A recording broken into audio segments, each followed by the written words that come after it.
یادم بچه که بودم پدرم گفت پسرم باشو میخوام تو رو جایی ببرم. منو برد استادیوم اما نمیشد باورم، شدم عاشق آخرم.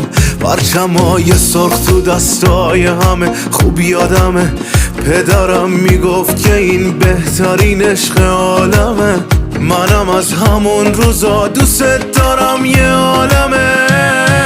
عشق ترین عشق زمین، پرسپولیس فقط همین، همه پرچمای سرختون و بالا ببرین. عشق ترین عشق زمین، پرسپولیس فقط همین، همه پرچمای سرختون و